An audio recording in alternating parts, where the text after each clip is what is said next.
we're brought up like in the male society sort of idea.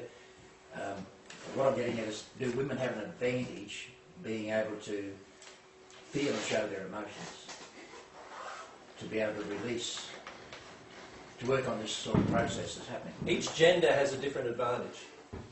Women have an advantage in the sense that they are they can very, very easily experience their emotions without judgment of the emotion itself. But women have a disadvantage in that they find it difficult at times to observe themselves doing it. Do you understand what I mean by that? So if a woman is quite angry with a man, she'll believe that the anger is due to what he's just done. In reality, if she could observe the emotion further, she would know that the anger is actually due to some things that her dad did in her childhood, if you follow me. And she will start to observe that. The man's disadvantage is that he has a lot of things within him emotionally that he can't connect to emotionally, and he's not easily allowing himself to be emotional. His advantage is that he easily finds he can observe his emotion. Now what is required is for both of them to understand the other and work, each learn from the other with regard to those two facets.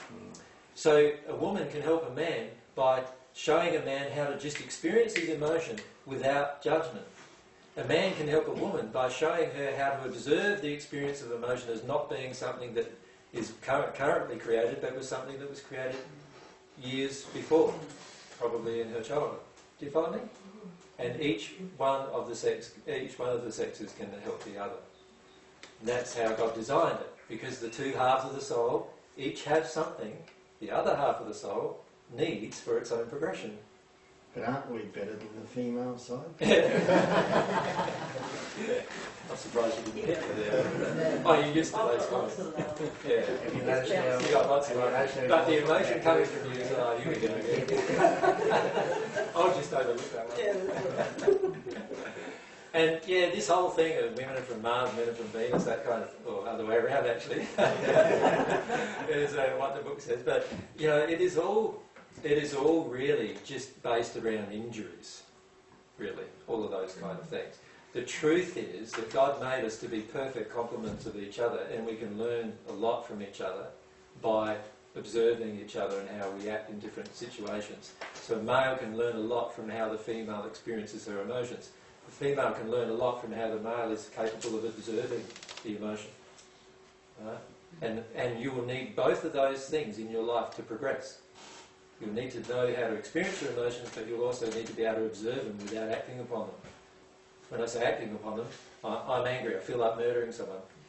Obviously I'm not going to go off and do the deed, right? Now, there's many times when people do, but obviously that's out of harmony with love. The loving thing is just to experience the feeling and then go underneath and feel what the cause of that feeling is. And it's always related to some deep grief, and the core issue is always related to some kind of lack of love. You don't have to dwell on the anger feeling. You recognise it and then say, why the hell am I doing this? It depends. If it's an adult anger feeling, no, you don't have to dwell on it. If it's a child anger feeling, then you will need to experience it because it's a locked up feeling. So it just depends. Between the two, if it's a superficial feeling, if it's the apparent one. Okay. Let's say I'm feeling a feeling of uncontrollable rage. Well, guaranteed that's going to be a suppressed child feeling. Right? So I need to go out and bash something and kick something and do, whatever I need to do to express that feeling. Obviously not a person or a living thing. Something that's, more inanimate than that, that's not going to feel all of that projection of emotion. But do it. Right? Connect to the rage, connect to the anger, that's a childhood thing. The kind of adult kind of anger is all to do with like resentment and those kind of feelings. They're all choices that we make as an adult to actually get away from emotions that are underneath. And we don't have to have those actually at all. They are just choices to feel powerful, because in reality we feel powerless. So we'll talk more about emotions perhaps after a break. Do you feel like a break? Yes.